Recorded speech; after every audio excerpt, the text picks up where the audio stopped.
What's that, Greg? Hey Terry, thank you for all that you do, man. And good evening, good morning, good afternoon.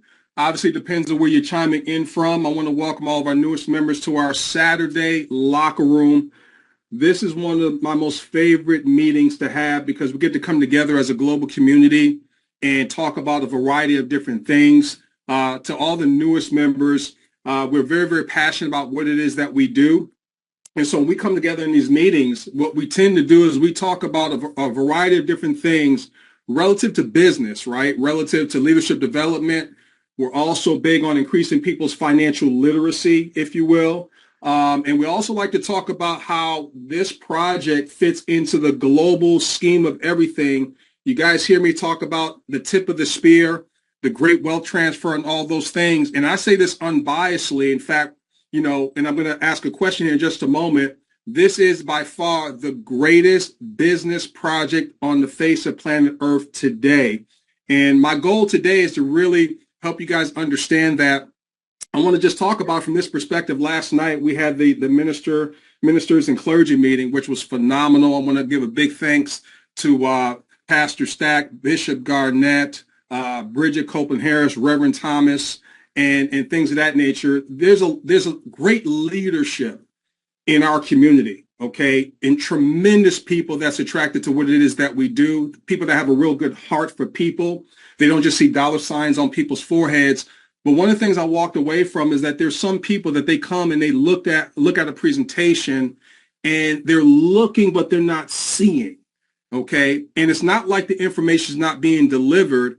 It's just that people have a tendency to bring their past experiences, like they want to hold on to it like it's a badge of honor when there's something where the gates of freedom have been opened.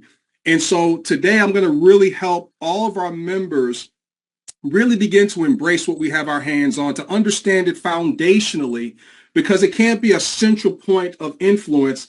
We want this thing to be decentralized, meaning that all hands on deck, everyone has a full understanding of the value of what we got our hands on. And that's what we're going to be talking about today. But before I go into it and ask this specific question, I just want to let all the newest members know, just in case we haven't met yet, my name is Greg. And sometimes I get very, very passionate about what it is that we do. And so sometimes I may say some things that may rub you the wrong way. Like, who does this guy think he is? Or whatever the case may be. If that happens, please, pretty please, charge it to my head, not my heart. Right? We're not here to offend anybody. We want to see everybody on this line being smarter than money, where you're able to wake up when you get through sleeping, call your own shots, because abundance is your birthright. And we've all been a part of different programs and projects in the past, but what we're doing is the real deal Holyfield. So having said that, I want to encourage everybody to take out just some pen and paper and jot down some notes. At the end, we'll do a Q&A, whatever we need to do as a global community and family, okay? But the question that I have for you guys today, and it really resonated with me, last night, based on what happened last night. It was a great meeting. I think people walked away really, understanding after we did a Q&A what we have our hands on. But I want any volunteers, if you don't mind, just raise your hand so everyone's not, blurting it out at the exact same time. You hear us say we're the tip of the spear and this is the greatest project or the great wealth transfer. Can anyone just tell me why? Like as a member, can you tell me why?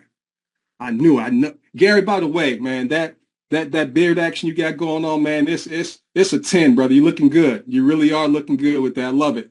Go ahead, man. Explain. Appreciate you. Absolutely. By the tip of the spear, you mean this whole movement, so to speak, this whole, as far as technology and understanding, although it's not absolutely new, but it's more pronounced now to the public, and they still haven't become aware of it.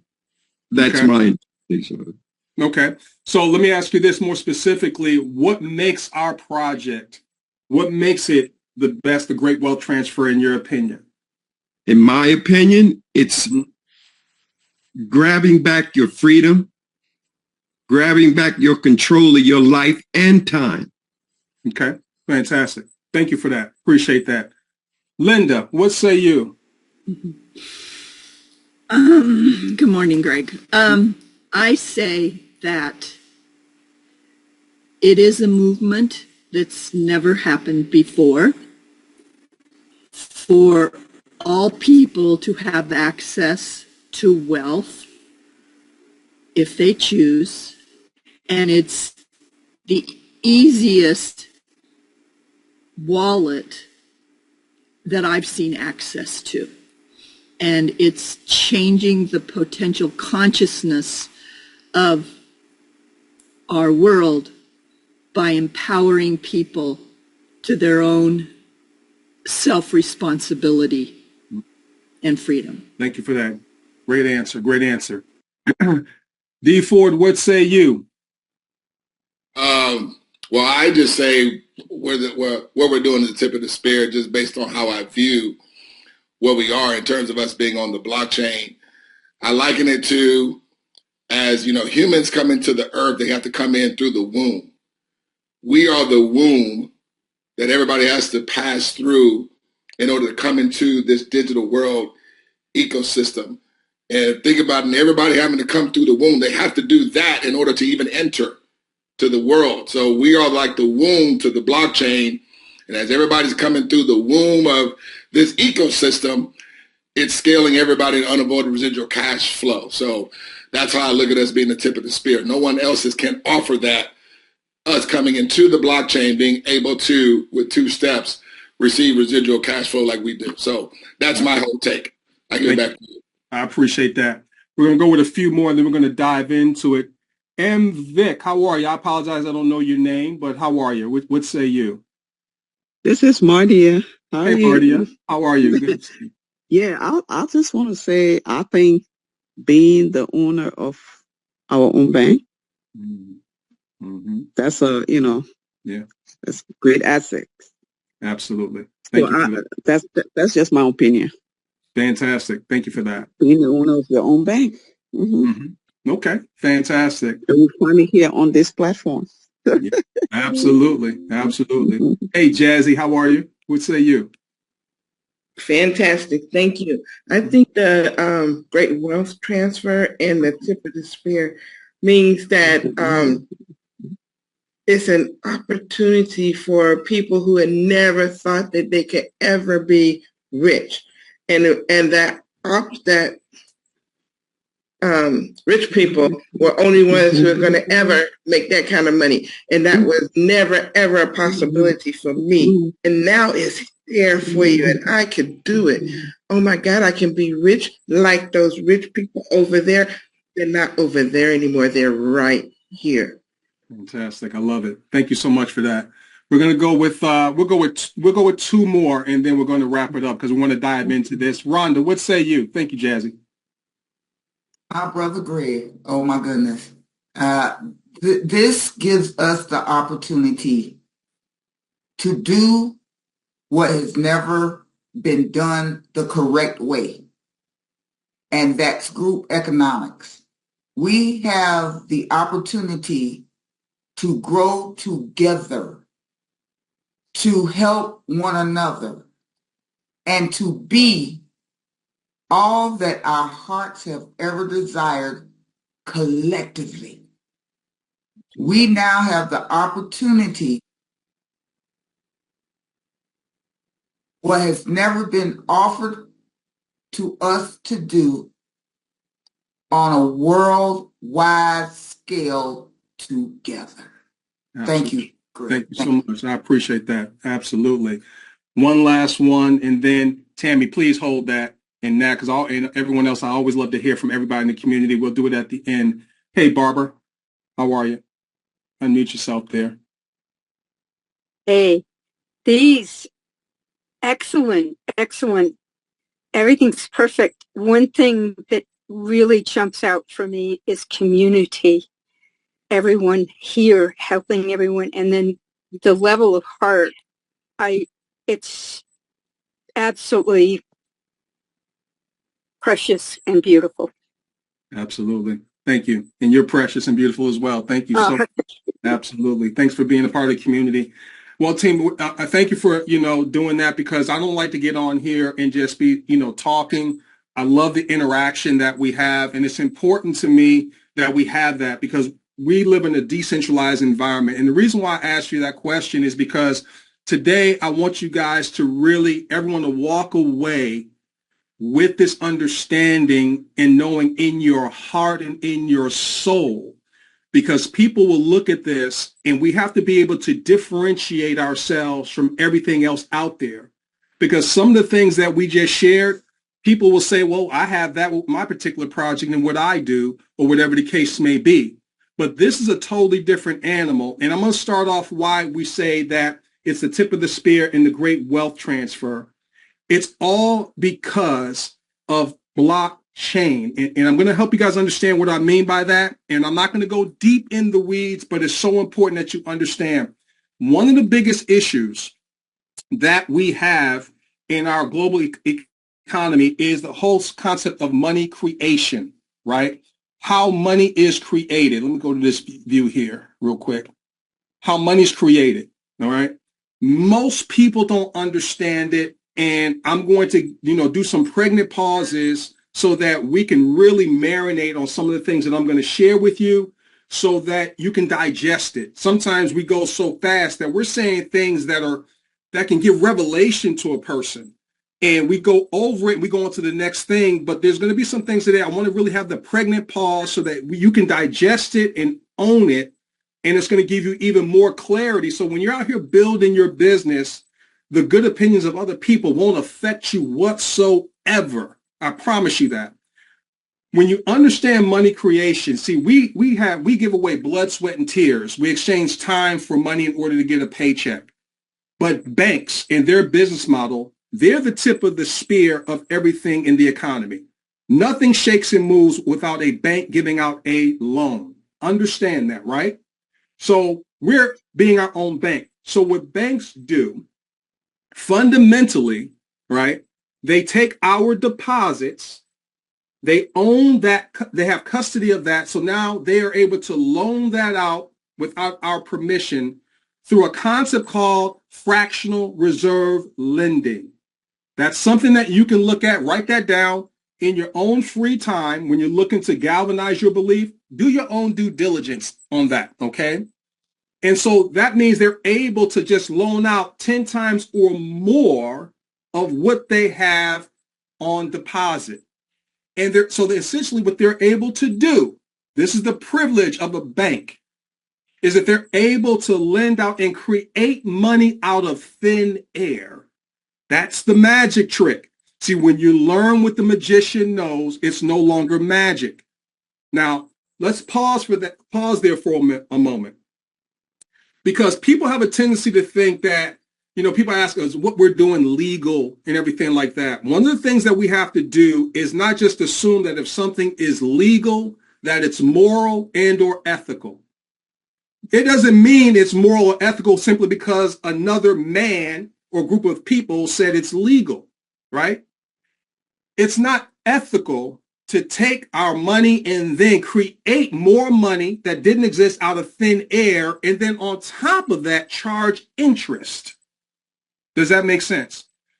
So by design, our financial system is designed for there to be losers. It is not a win-win situation. By design, it's designed for us to be wage slaves, if you will. Are you guys following me so far? Most people don't understand that that is the bank's business model, okay? Now, they're able to create money out of thin air. They're able to create money out of thin air, but here's the thing that I want you guys to understand. The most significant thing that they have, and I want to ask you guys this question, and you don't have to answer it, but when a person gets a loan from a bank, right, and you guys already now know the process by which they're able to grant loans, they take our deposits, and they're able to loan it out at interest and create money out of thin air at interest. What do you think that they do in terms of the work that they have to do to give you that loan? Let's pause there for a moment. What they simply do is they enter in numbers and digits in a ledger. That's what they do. Simple as that. Now think about that business model. You have the privilege of loaning out money right? Creating money out of thin air. And the only work that you have to do based on looking at the credit worthiness of a person, if they want $100,000 and if they pass the credit worthiness, they simply type in $100,000, hit enter, and then it hits your private ledger, your account. Everybody with me so far? This is what I want you guys to understand why we are a part of the greatest wealth transfer in history. The Federal Reserve and banks, they control the ledger. It's not about the dollar. It's not about the euro. It's not about any of that stuff. If you control the ledger, you control the economy. It's a centralized ledger that they own and control. So when you guys see $35 trillion in debt, who's owed that $35 trillion in that ledger? It's just a few families that have the privilege, okay, of doing so. Now, why am I saying this, sharing this with you guys? Because it's not to get us into like we're gonna and get all upset in the uproar. That doesn't do us any good. This is about becoming aware and conscious of something that you fundamentally can't change. It's been like that since we hit this rock. But now here comes blockchain. What is blockchain? It's a decentralized ledger. Hear me. It's a decentralized ledger. It is digital real estate. Who gets to control the ledger? We do. We've never had the opportunity, ladies and gentlemen, to control and build a civilization on the blockchain, which is nothing more than a digital ledger technology. So even more valuable than the wallet, we are talking about building our own civilization on the blockchain because you and I now can do that on a decentralized ledger that we control. That's the value. So many people get caught up in coins and meme coins and all that. Let me help you guys understand. I was a part of ICOs, and coins play a role. And we're going to have that in our ecosystem and all that kind of stuff. In fact, in co-op, they do have one. But we don't emphasize that because I was part of ICOs, want to be the next Bitcoin and all that kind of stuff. But let me help you guys understand what I mean by the importance of the digital ledger. The digital ledger is the earth. All right. This is the new frontier. Okay. Now we get to own that. The digital wallet are the houses on the land, which is the blockchain that we also get to own. So even in the real physical world, you can pay off your house, right? But you still don't own it. Why? Because you're still paying taxes, which lets you know that somebody else owns the land. Make sense? Blockchain is the same thing, but it's infinite. Nobody owns that. We get to own that, and we're helping people migrate to the new frontier. Everything is going blockchain, you guys. So we're not only owning the land that blockchain creates, but then on top of that, you're able to own the house, which is the digital wallet that's going to pay you recurring rental income for the rest of your life. Coins represent cars, right? You can trade cars, you can sell a car, you can get a used car. That goes up and down. But to have the opportunity to own the real estate is the name of the game, you guys. And I want you guys, let's just pause here for a moment. I'm looking at multi-millionaires.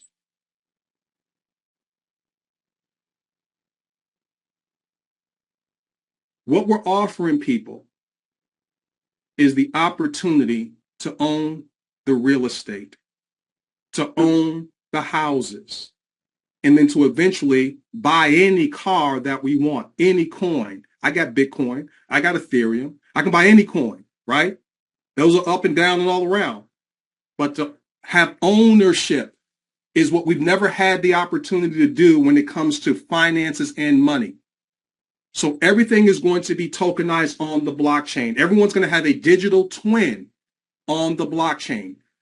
When you guys see people with these avatars, these cartoon avatars, they're prepping you to be in the metaverse as a digital avatar walking around, shopping at make-believe digital stores, right? Buying make-believe digital, skins and clothes and all that kind of stuff.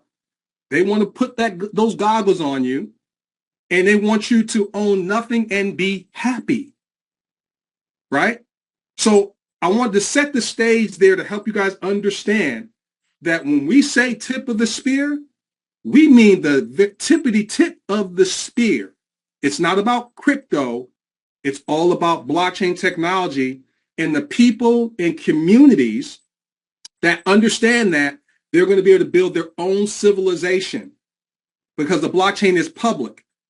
Now, let me give you guys some perspective here.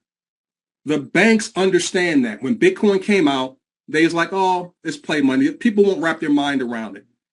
But since 2009, many people had started opening up wallets through crypto exchanges and pulling money out of the ecosystem of banks. And so now you see the financial elite coming involved, creating ETFs like BlackRock, things of that nature, creating ETFs, because what they're looking to do is create their own private blockchain and filter everybody into that and create a wall that you can't get out of. What we're doing, in addition to knowing that's going to happen, is we're creating our own civilization that we're able to own the land, build our houses, and all the things that we're going to do collectively. I hope you guys are following me here to understand the value of what we have our hands on. So when people come at you with, oh, this trading or this coin and that, you're able to see right through that they're sniffing around, but they're layers away from the real value proposition. It's all about the land. So let me show you guys this here real quickly, okay? I'm going to go into this. Make sure that here. In the pen. So blockchain is a digital database or ledger that is distributed amongst the nodes of a peer-to-peer network. It's decentralized. So there's that ledger again. Your bank account is a mini ledger. Your debits and credits in your bank account is nothing but a mini ledger connected to the overall Federal Reserve ledger. They control the ledger. They control the debits and credits and all that kind of stuff. Blockchain comes along and says, we don't need that ledger that we can't audit. We're able to create a blockchain ledger that is decentralized, and guess what? Everybody has access to it. I want you guys to see the properties of the blockchain digital ledger technology to help you guys understand why it's somewhat of a threat to centralized authorities. I mean, come on. I mean, I almost can't be mad at them. If you've had the opportunity and privilege to control the movement of money in the ledger all these years, and a technology comes along and disrupts that. See, that's the thing about technology. No industry or profession is immune to technological disruption, including the tip of the spear, banking and financing, right? So this technology comes along and says, hold on, we're losing control. If people become aware of this, what are we going to do? We can't manipulate anymore. We can't inflate the economy. We can't have the booms and busts anymore, right? So when you look at the blockchain, at the center of the blockchain, what it provides is it's distributed. All network participants, which are you and I, have full copy of the ledger for full transparency. If you know how to do it, you can go on the blockchain and look at transaction histories and things of that nature. You can't do that in a centralized ledger. You don't have access to that. So they can tell you anything, right? It's also anonymous. The identity of participants are either pseudo-anonymous, somewhat, because they still have your IP address and everything like that, or anonymous, right? So there's a sense of privacy because of the blockchain technology. This was created simply because people started losing trust in the centralized banks. Timestamp. All transactions are timestamped and recorded on the block. So every time a transaction happens, you can see it on the blockchain, right? There's a sense of privacy or pseudo-privacy there, but it's also timestamped there, right? It's unanimous. meaning all network participants agree to the validity of each of the records, meaning that it's not just one, center of control or anything. It's a whole bunch of computer nodes that are pseudo-anonymous, and the computations are able to validate unanimously if it's a real transaction or not. And if it's not a real transaction, it just won't be on the blockchain, right? Which leads me to the other one. It's immutable, all right? So the other thing about the blockchain is that any validated records are irreversible and cannot be changed.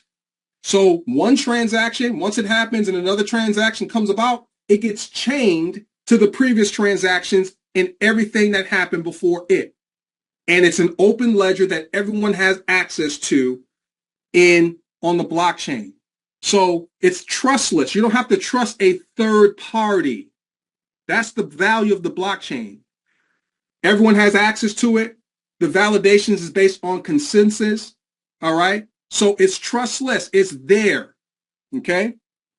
It's secure. All records are individually encrypted. Once again, once it's encrypted, then it's linked, chained to the previous transactions and everything like that. It's also programmable. A blockchain is programmable through smart contracts. These are basically codes and software that are predetermined that once you deploy it if you do this, this is the result, then it cannot be reversed. All right. You can't stop it at that moment in time. Okay. So I wanted to take the time, not so much that initially you can articulate this to people. All right. But so that you have a full understanding of the value, why this is different than trading platforms or ICOs, or NFTs at this moment in time, the way in which they were selling NFTs, okay? That we're talking about a mass migration, letting our friends, our family, co-workers know that we're in the midst of the greatest transference of wealth in human history, and we get a chance to own land in the digital metaverse, which they're taking people to anyway. Make sense? So let me share with you guys what I mean by that before we go any further here. Let me discard this. I want to show you guys this to give you guys some perspective. So this goes into people that talk about pyramid as well. See, what the blockchain is able to allow us to do, because it removes the middle person out of the equation, team, it allows us to become prosumers. You guys heard us talk about that. See, when you remove the intermediary out of the equation, we get to be the lender and the borrower at the exact same time, because we don't need a middle person or intermediary to trust them to do right by the transaction or just to own the ledger. The blockchain removes them, extracts the need of them out of the equation. So this prosumer revolution that we're bringing to the place. So imagine, if you will, to give you guys an example what I mean by prosumer. Imagine if Netflix said, hey, listen, we're going to not only have you have access to all these videos on demand, but anyone that you refer to get on Netflix on subscription, guess what? We're going to give you a piece of the action from that moment forward. And anyone that they refer, they're going to get the exact same thing, and so will you. Imagine if your gym membership offered you to be a prosumer. That, hey, everyone that you refer, you're going to get not just a one-time hit. See, that's just to get you in the door. No, we're talking about revenue sharing. See, when you become a prosumer, you're no longer just a part of profit sharing. You become an owner, and owners are part of the revenue sharing. So when people say pyramid, we all know that everything has multiple levels. I don't care if it's a church, a job, whatever the case may be. In fact, I charge on your say to my head and not my heart when I say this. But when people say pyramid, that is one of the most ignorant things that you can say in this day and time. I mean, like, really, you talk about really sleeping at the wheel. That means you have not even observed the structure of where you work, where you worship. Everything has multiple levels. Someone's answering to someone, because if it didn't, everything would be uni-level and everyone would have the same title and get paid the same way. But they don't, right? So most people, right, they work at a company, and that's a B, right? But they're nothing more than employees, right? So we're going to put E there. And then there's other employees that answer to them. You guys catch my drift there, right? So that's what most people are doing. Then some people say, okay, well, let me invest in the stock market. So let's go ahead and say this is the stock. And then you guys, we did a training on this before. And so let's say you got a whole bunch of investors. It's a pyramid. It's the same thing. The money comes from the new investors and pays the older investors. And we did a training on that. And if you don't know about that, go to smarterthanmoney.com/STM. Read the PDF first, then watch the video. It'll break it down for you to understand that the stock market is nothing more than a gigantic Ponzi scheme pyramid structure, right? So here's why I'm sharing this with you in terms of blockchain being the greatest wealth transfer. Because now we get to be a prosumer. And guess what? Everyone that's in our ecosystem is a prosumer. Everyone gets paid the exact same way. So what we're doing is we're in the revenue sharing, not profit sharing. We're not making money off of people. We're making money together with people. I lose sleep thinking about this. Our purpose and our mission is to help every person that is open to become smarter than money. The blockchain is affording us to migrate everyone that we care about into an ecosystem that allows them to be a prosumer, revenue sharing owner, owning the digital land, owning the digital wallet, which is the real estate that moves value all around the world. And guess what? We have the option to buy any car, which are the coins that we want. I hope everyone is following along with me. The blockchain, when understood, is ushered in the prosumer revolution and age, you guys. So our economic value, we're showing people how to become aware that there is no stock market, right? There is no any kind of crypto market without the people. And once we turn people's light bulb on and say, you bring economic value, and if you understand your economic value, then you always want to put yourself in a position to get the revenue sharing, not profit sharing, which they have over here. Profit sharing, you're at the back of the line with profit sharing. You know how many people have profit sharing maybe through a 401k or whatever the case may be? But you know how many companies are generating revenue and always maybe cooking the books and saying, well, we don't have enough profit to dole out to you. So you're at the back of the line. You get the leftovers. Revenue sharing puts you to the front of the line. And so we take on the risk as well. So when we talk about our 10-week internal rate of return, we get to control that. Nobody else gets to control that. We do. So how fast do we want to help people get on the other side of money? How fast do we want to help people pay off their mortgage? How fast do we want to help people build their own bank? So I'm sharing this with all of our family members here today because it's so important that you have this value in your heart and understanding so that you don't look to the left or to the right, so that you don't get on an emotional roller coaster and all that kind of stuff as well. Make sense, everybody, so far? So the blockchain is infinite space.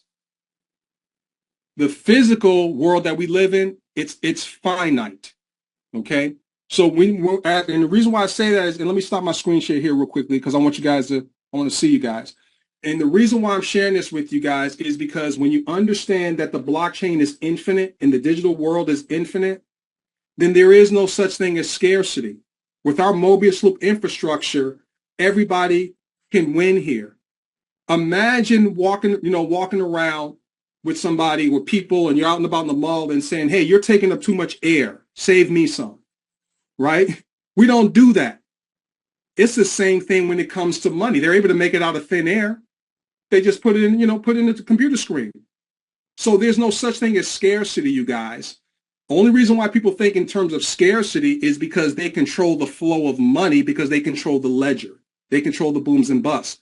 But in blockchain, we get to control the flow of money. We get to show people how to have unavoidable cash flow hitting their wallet, their house, on a consistent basis. Does that make sense so far, everybody? All right. So let me stop there before I move on, because I want to talk to you guys about, some technical things too. Is everybody with me so far? Does that make sense? Okay. Anybody got a question? So, we start small but think big is what I want you guys to understand. Okay. Hey, Miss Rhonda, how are you? Greetings. Wonderful thus far, as always. Okay, when you were explaining the digital wallet, you said digital, and I missed that word, is the earth, and the digital wallet is the house. So what was the first one? I didn't catch that one. So the blockchain, which is nothing, the digital ledger, that's the earth. Everything of value from, cases of Coke, wine, medical records, money, anything of value. They call it now the finternet, right? It's no longer just the internet. It's the finternet, the financial internet. That's what blockchain is. So that is where they're moving everybody. Everything's going to have a digital twin and moving everyone and everything to the blockchain. And so if that's where everyone's going, then you get there and you say, this is my land. This is what we're doing. And now that we own this, now we're going to start building our houses on top of it. And those are the digital wallets. And we're creating a neighborhood, a global neighborhood. Every wallet that we connect on our land, okay, is our economy, our own self-driving economy, our own universe. We've never had that opportunity before. Okay. And then you can have any car in your driveway, and that refers to coins. You can get Bitcoin. You can buy Ethereum. We can create our own coin, right? And so these are the things that I want you guys to understand. So therefore, go ahead. So therefore, companies never pay from their earnings. They always create a budget and pay from that, correct? When you say companies, in essence, for profits to occur, they have to at least make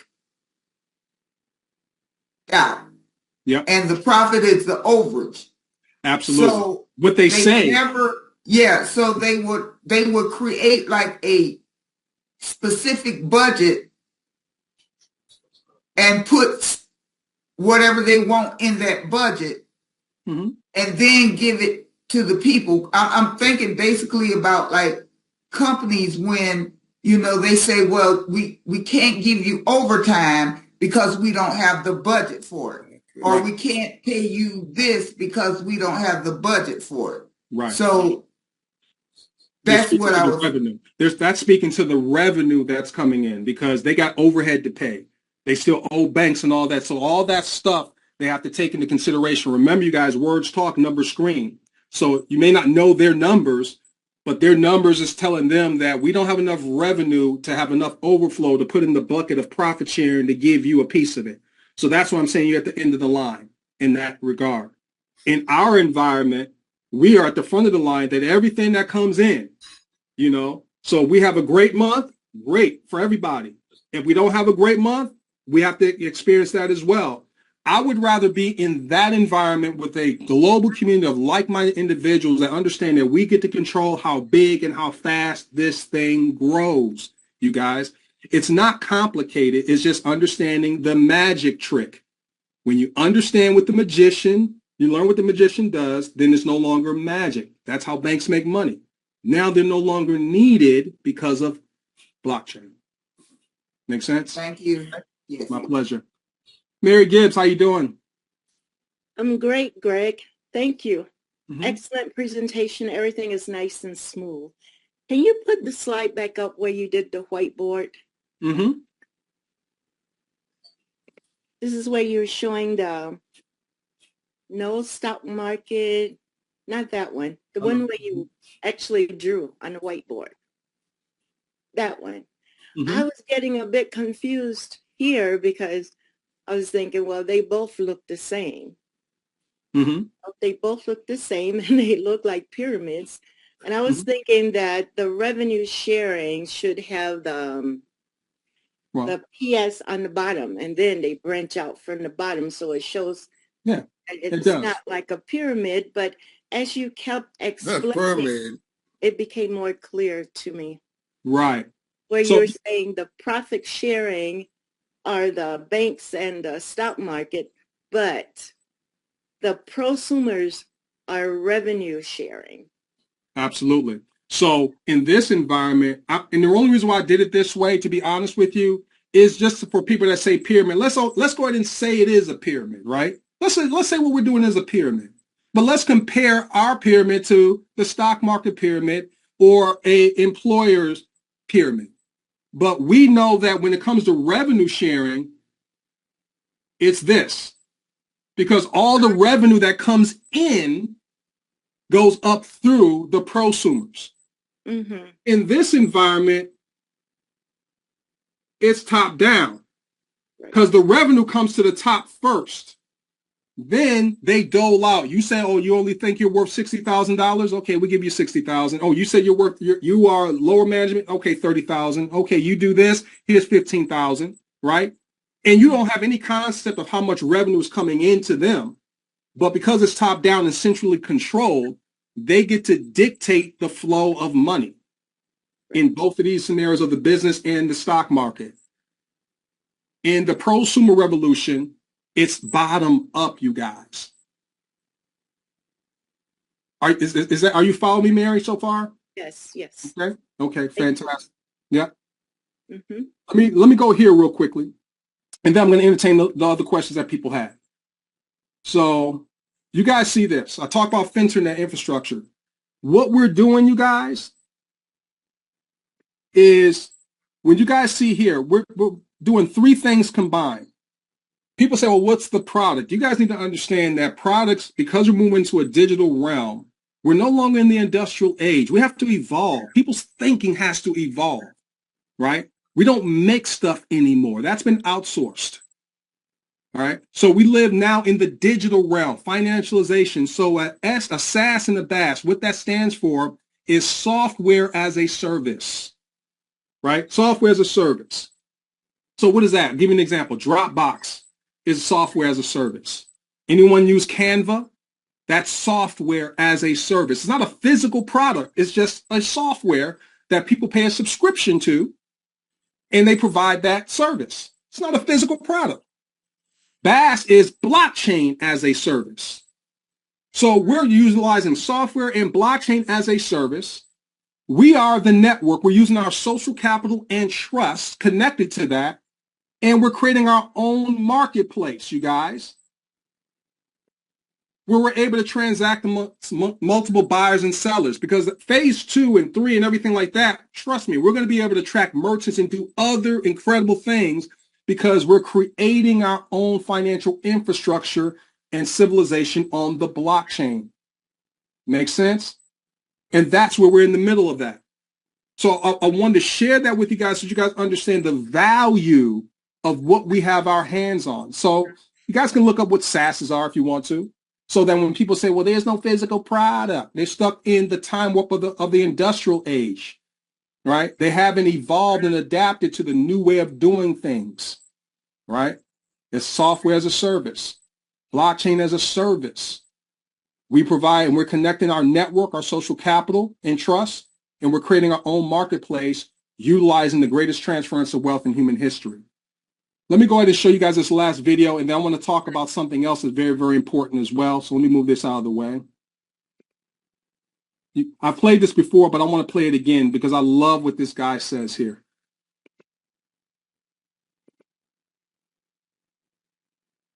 Every stock, every bond, every currency, every commodity, every piece of art, every bottle of fine wine, every collectible car, every piece of real estate, every private business, everything of value in the world will eventually be a token. This adoption of technology, this evolution, it's not a revolution, it's an evolution of technology, that everything of value will be a token on a blockchain.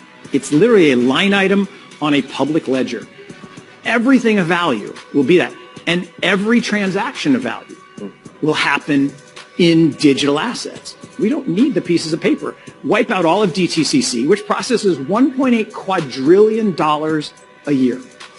That is a large number. So that will all move to digital. And when it does, it will create massive wealth, the greatest wealth creation opportunity I'm going to see in my lifetime. Absolutely. We're talking about the greatest wealth transfer we're going to see in our lifetime, team.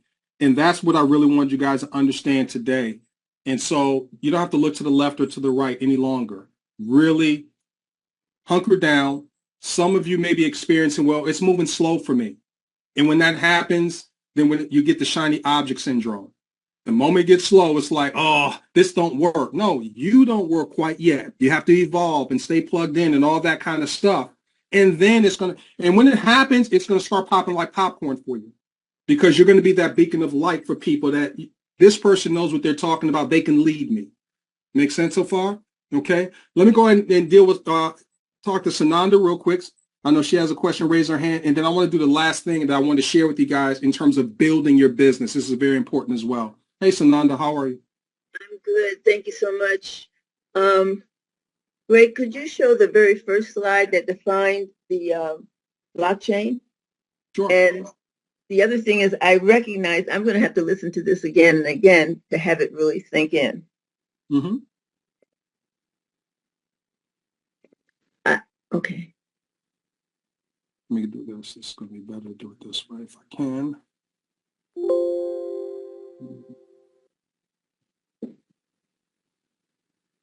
That's it. All right.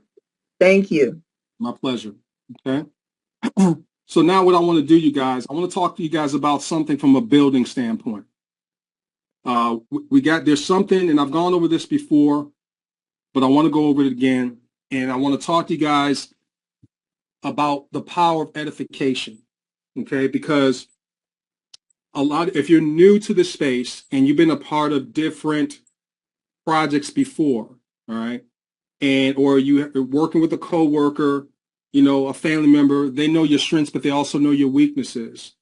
I want to talk to you guys about how the importance of edification when you put people in front of whoever's presenting, or if you're utilizing a video that's already been pre-recorded, you want to edify. I mean, because I don't know about you guys, but, when I was out there in the dating market and things of that nature, I was never fond of and never did blind dates, right? And I don't know about you guys, but I don't think it makes people feel comfortable. It's like, okay, well, for me, what does she look like? She's all right. Now I'm using somebody else's opinion of what it is or whatever the case may be. So it's the same thing when you send somebody to a site or you send somebody a video, or you're doing a live Zoom meeting and you say, well, here's Bridget, it's not like that. The edification takes it from being a blind date. Like, why do I want to listen to this person? Because let me tell you guys something. The expert is more important than the company or opportunity. Know that. People send me stuff all the time. This company's ground floor, they da-da-da-da. But I'm always looking at the person that sent me the information, right? So edification is an extremely powerful tool. And basically what you're doing, and this is going to help you build, it helps you in the recruiting process. It helps build credibility and trust in the recruiting process. And you want to get very, very good at it. It's not a skill set. You can find something good to say about any kind of human being. Trust me. In fact, we need more of that. We need more upliftment in terms of talking positively about, our fellow man and or woman versus the negative stuff that's out here in the marketplace today. So what edification simply is you're borrowing somebody else's reputation until you get one of your own. So write that down. Edification is your ability to borrow someone else's reputation until you get one of your own. When I first got involved in the people-to-people space, and I learned about the power of edification, and when you're able to remove your ego, out of the equation, it helped me grow tremendously from a financial perspective, because I kept edifying this person, and I kept putting people in front of this person. And because of my ability to edify them, not everybody saw it. That's just human nature. Not everyone's in a position where they see it. They're looking, but don't see it. But I did it until enough people saw it. And before I knew it, my income had grown. My understanding by listening to this edified leader, how they present. I like that. How they train, how they handle objections. Everything's a training and a teaching moment. Write that down. Everything is a training and a teaching moment. So when you come to a presentation, when you come to even locker room, new members orientation, it's your opportunity to get trained to learn how to do these things, right? So you're borrowing someone else's reputation till you get one of your own. Then before I knew it, I became the expert because my organization had grown. I was learning as I was earning by passing on the responsibility to somebody else. And then all of a sudden, I'm getting edified because of the money that I'm making. And then I also had an understanding of what it is that I was doing. But it only happened because I was a great follower first and was able to edify somebody else and borrow their reputation. A great example, you see it every day with television commercials, right? I mean, Shaquille O'Neal, he getting paid so swell, right? With all the different things that he sponsored and all the commercials that he does. But here's the thing. Why do companies pay celebrities or people of influence so much money? Why? Because they're borrowing their reputation. Even though all he did was slam, dunk a basketball and everything like that, right? The bottom line is they knew Shaquille O'Neal made a lot of money. Now, having said that, Shaquille's become a very smart business person. He understands residual cash flow. And a lot of his deals that he's created with companies, he's saying, yeah, pay me something up front. Doesn't have to be, I don't want the big. I want big, but it doesn't have to be super big. But I want ownership in said company as well. That's what he did with Ring. He was looking for some security for his mansions and stuff like that. And he had basically vetted different companies. And even with all the money he made, he's like, man, their prices was outrageous. And then he heard about Ring. Called the owner of Ring and said, hey, listen, let's create a win-win situation. You can use my celebrity. I want an ownership piece of the company. Guess what? Shaq, you got it. So even he had transitioned from linear income where he could no longer dribble and dunk a ball to understanding business and his value. He became a prosumer. Shaquille O'Neal is a prosumer. Trust me, all day, every day. Magic Johnson is a prosumer. Make sense, everybody? So edification, all right, works like this, you guys. There's you. There's your friend.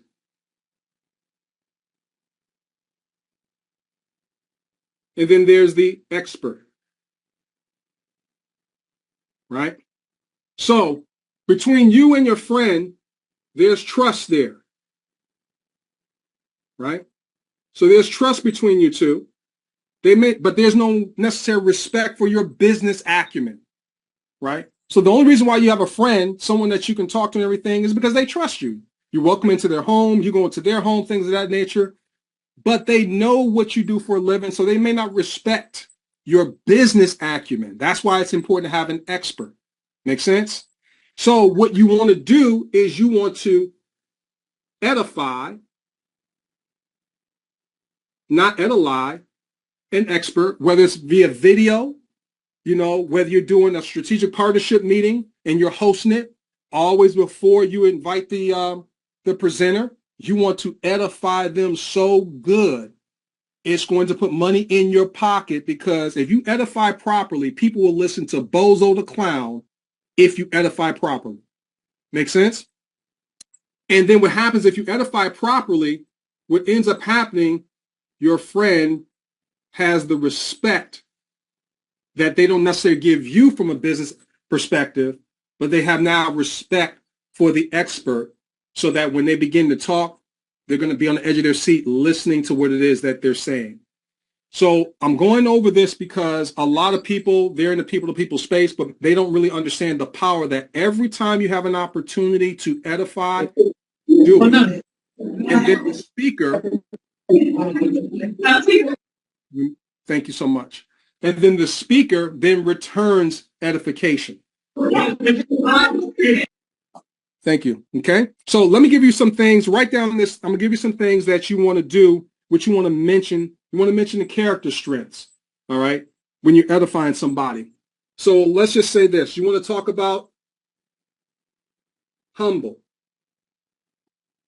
if they are, be honest, down to earth, humble, down to earth, sincere, right? Trustworthy.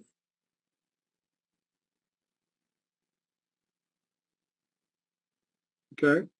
What else? Leader. Helps others, right? Last night when we were doing the clergy and meeting, a gentleman asked a question. I think his name was Anthony Smith. Asked the question: "Am I going to get support? Am I going to get help?" And it felt so good. People let beaming. Oh, absolutely. That's what we specialize in. So if you're edifying somebody, it can be someone as simple if you're like edifying a Douglas Ford and say, hey, listen, you guys, thank you for coming out. I'm so excited that you are here. I have not been able to sleep since my cousin introduced me to this particular project, but more importantly, introduced me to this gentleman that's going to be sharing the information with you. You talk about someone that is so down to earth and humble and extremely sincere, and he has a laugh that is absolutely contagious. And it comes from his lightheartedness. He loves helping people. He's been able to build an international bank right from the comfort of his own home there in Houston, Texas. So he's leading a legion of people. And I'm excited about getting to know him even further. I want you guys to really remove any distractions. And I present to you guys Mr. Douglas Ford. Make sense? Then what Doug will do, he'll get on there. And what he'll do, or anyone that's presenting, they'll be able to return edification, to that person. So we want to have good vibes flying all over. What we want to do is we want to lower people's walls because people have been burnt out there. They've been hurt out there. But once again, edify sincerely. Look for the good that you see in somebody and bring that forward. So you don't want to just to be plastic and stiff and all that kind of stuff. You want to be like when you see somebody in the community that's doing something, you want to pay attention to them and see, okay, I like that. And remember that so that you're able to bring that forward when it's time to edify. I can't tell you guys how important this is, especially those of you that are new, okay? Those of you that may not understand everything that we even shared today, okay? You want to get good at edifying, and it's going to allow you to learn as you earn. Put it on our shoulders. And that's whether it's live, whether it's a video and all that. Don't just send people to a site with no edification. That it doesn't work. They've seen 1,000 different things. So there's more I wanted to cover, but I wanted to share that with you guys from a business building perspective so that you guys understand the power of that. It'll help you really build something strong. That's like the mortar, if you will, within your global community. Okay, so that's what I have for you guys today. It's 1:03. I'm sorry we went over that hour, but I wanted to share that with you guys today. Okay, so we'll wrap it up. Hey, Rick, how are you, man?